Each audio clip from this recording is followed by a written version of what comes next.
Hello everyone, in this video I'll explain the hardware implementation and wiring of the half-adder circuit. Let's start with the main purpose of this circuit. We need the half-adder to add two numbers, each has one digit. That provides four combinations, 0 plus 0, 1 plus 0, 0 plus 1, and finally 1 plus 1. Let's see the outputs of these operations. 0 plus 0 is equal to 0 for the sum and 0 for the carry out. 1 plus 0, 1, 0. 0 plus 1, 1, 0. And finally 1 plus 1 is equal to 0, 1. By the way, I want to ask you why 1 plus 1 provides 0 for the sum and 1 for the carry. That is because the value 1 in all numbering systems is equal or the same. Let's say here this is 1 in decimal, this is equal to 1 in binary, this is equal to 1 in hexadecimal, and so on. So if you consider these values as decimal, then 1 plus 1 is equal to 2. This is decimal, decimal, right? Convert this from decimal to binary, it is gonna be 0, 1, and that is why we have an output here equal to 0, 1. Anyway, let's take these values and put them in this truth table in order to get the circuit that we are going to implement. So 0, 0 is equal to 0, 0, 0, 1, 1, 0, 1, 0, and 0, 1. Now we need to implement or try to get a circuit from this table, from this truth table. How can we do this? You have many ways. For example, you have Carnot map, you have another method for choosing the ones and zeros and from them try to get the relation with the inputs. Let's take an example. Or let's take the easiest one. So if you look at the carry, you can see from comparing the output here in this column with the truth tables of all basic logic gates that we discussed, like the NOT gate, the AND gate, the XOR gate, and the OR gate, you will find that this is exactly the same as the AND gate. If you remember, in the AND gate, we get 1 if all inputs are equal to 1. Other than this, like this one, or this one, or this one, we get 0. So we can say that the carry is equal to A ANDed with B. That can be done also by just marking or highlighting the 1 in this column and say C is equal to, go to the inputs, and if it is 1, put the same input. If it is 0, put bar above the input. So for example, it is gonna be A ANDed with B. Let's do this with the sum to understand this more. So the sum is equal to, let's highlight this and this. Let's start with this one. This is gonna be equal to A bar ANDed with B. And then put OR, that is how it works, okay? This is these like rules. And then go to the second one here. This is gonna be A, okay? A ANDed with, this one, with B bar. If you look at this equation or this column, you will find that this is the definition of the XOR gate. If you remember, for the XOR gate, we get 1 in the output if we have different inputs. And if we have similar inputs like this one or this one, we get 0 on the output. That means we can say that S is equal to A XORed with B. That is what we need to understand here. We need this equation and this equation. So what we need to do now is to just create a black box, a box like this one.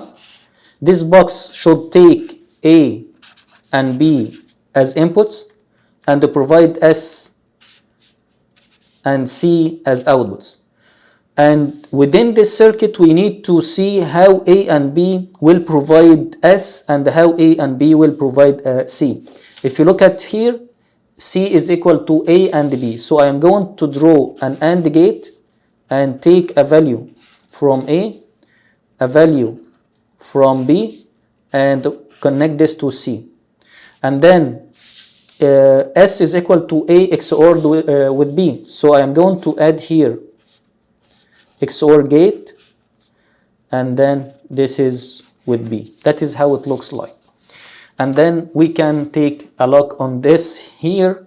A and B are connected to the XOR to provide sum. A and B are connected together to an AND gate, to provide the carry. Now what we need to do is to implement this circuit by hardware. To start the implementation, you need an IC that has an XOR gate and another one that has an AND gate. So the IC number for this is 74LS86, and for this one 74LS08. I think we already saw them in a previous video, but it doesn't, like it is good that we see this again and again. I hope that you can see this here. This is 08, so this is the AND gate, and this is 86, okay. And we need switches. We need 2 LEDs. These LEDs are for the output and the switches for the inputs. And we have 2 resistors and some wirings. That's what we need. So let's take a look on the IC itself.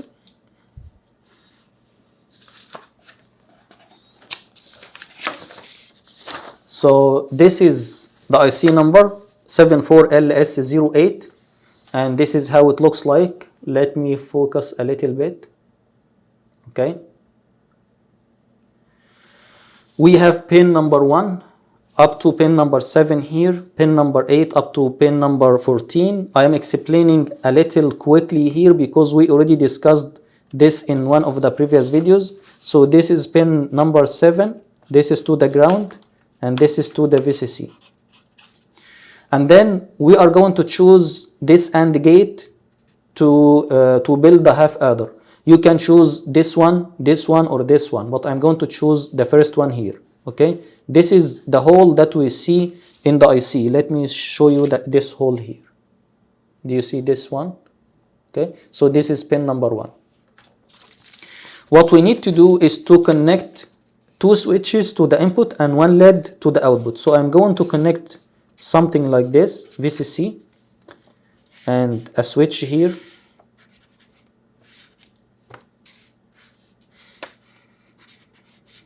And this is to the ground. This should be connected to this pin, and this should be connected to this pin. And then for the output, we need to do something like that. An LED to the ground. If we put 1 and 1, this will be turned on. If it is any value other than 1 and 1, this is gonna be, the light of this will be off. So this is for the AND gate, and you can see the same for the XOR gate. This is to the ground, 7 to the ground. This is to the VCC. These are for the switches, and this is for the LED. We get from here the sum, and from this gate we get the carry. Why? Because if you remember the equation, the carry comes from the AND and the sum comes from the XOR. Now let me ask you a question. Should we add, we have 2 ICs here, right? Which one should be on the right? The XOR or the AND gate? Usually, if you remember this paper, the sum is on the right side, right? And the carry is on the left side. So we need to put the sum here and the carry here. But how can we do this? You choose the XOR on the right and the AND gate on the left. That's what we need to do. So this is the AND gate. Let's put this here. And this is the XOR gate. Let's put this one here. Okay. And then what we need to do is to connect the pin number 1 here to pin number 1 here.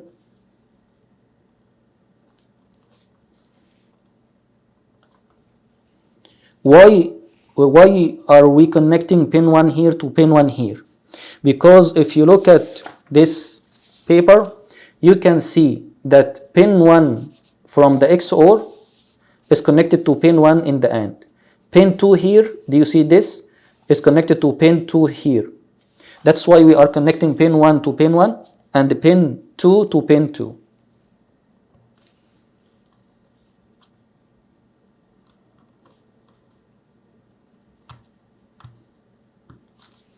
Okay.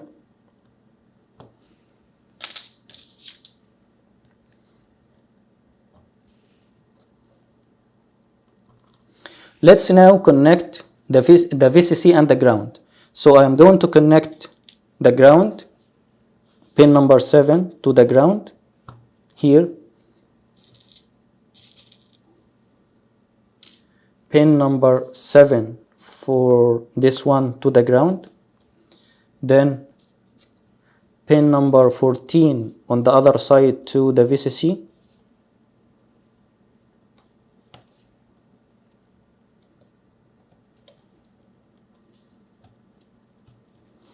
and then here we need to connect this to the VCC.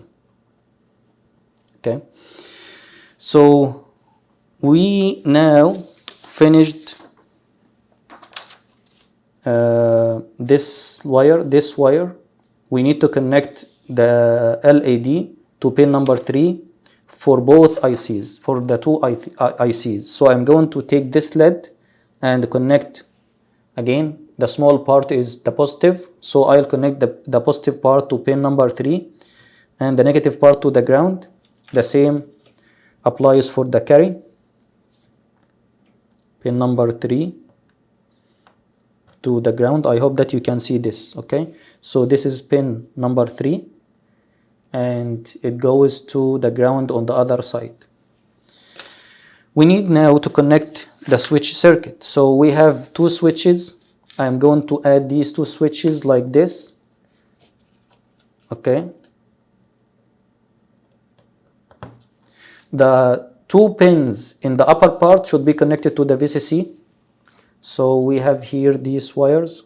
I'm going to connect this to the VCC.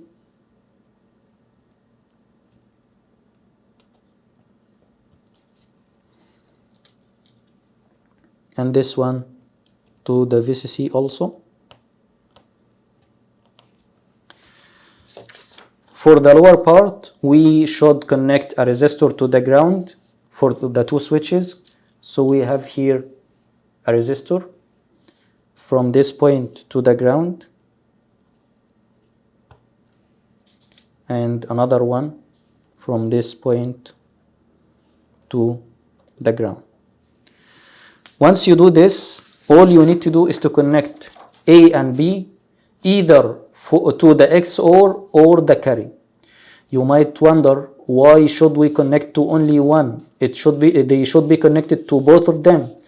That's because we already connected pin 1 here to pin 1 here and pin 2 here to pin 2 here.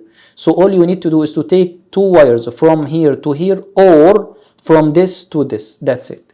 So I am going to do the following. I'm going to take from pin number 1 here to pin number 1 here, and from pin number 2 here to pin number 2 here. That's it. What we need to do now is to connect the power supply, the 5 volts here, and as you see we have these two wires. The green one is the positive and the blue one is the ground. Let me turn this power supply on. And now we have our output, but nothing is working. Why? Let me see. This is our truth table, right? So if we have 0 and 0, we should see 0 and 0. That is what's happening here. So this case cannot explain anything. So let me take the second one, 0 and 1. So this is A and this is B. So let's try turning on B. So it works fine. This is the sum is 1 and the carry is 0. Let me try the third one, 1, 0. Yeah, it works fine, right? It works fine. Let's try the last one, 1 and 1. It should provide 0 for the sum and 1 for the carry. So let's try 1 and 1. Oh, it is not working, right? This one should be 0. It is 0. This one should be 1. It is 0. So this is an important because you have to learn how to make diagnostics to your circuit, how to solve a problem in your circuit. What you need to do is to have this voltmeter here and try to measure each part in the circuit. But where should we start? You should start from the power supply. We know that the power supply is working because we saw in 3 states, in 3 combinations, this LED is providing the correct output. So the power supply is working fine. But we need to test, especially here. So I'm going to connect this to the ground. And then I am going to measure the value here to the VCC. So what I am doing here is to make sure that the power is connected to the IC correctly. So this one is working fine. It is 5 volts. So connect to the ground to make sure it is 0. It is 0. Then the first step is finished and everything is fine. So what we need to do is to make sure that the switch is providing the correct output from the switch to this IC, because if the values that we take from here to here are not correct, then the IC will not work properly. So what we need to do is to connect this to the ground, and then let me just zoom in a little.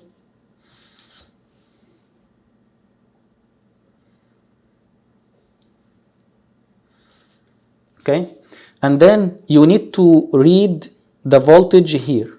It is 5 volts. And that's because our switch is on. Let's connect to the second one here. It is 5 volts. What does this mean? This means that the switch circuit is working fine.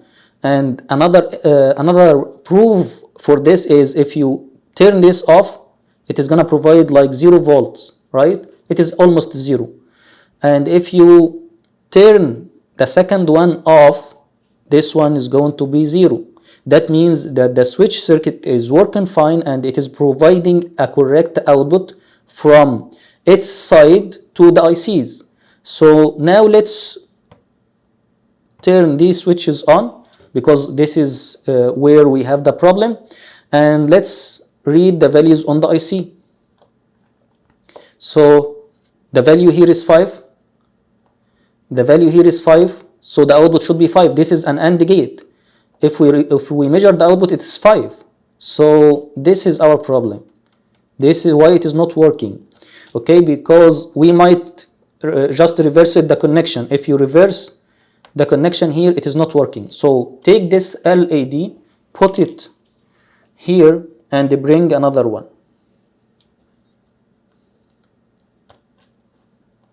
Do you see what is happening?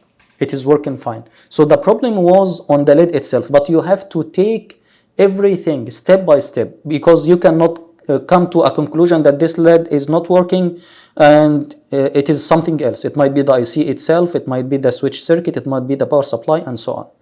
Let me test all cases again. 0, 0 is equal to 0 and 0.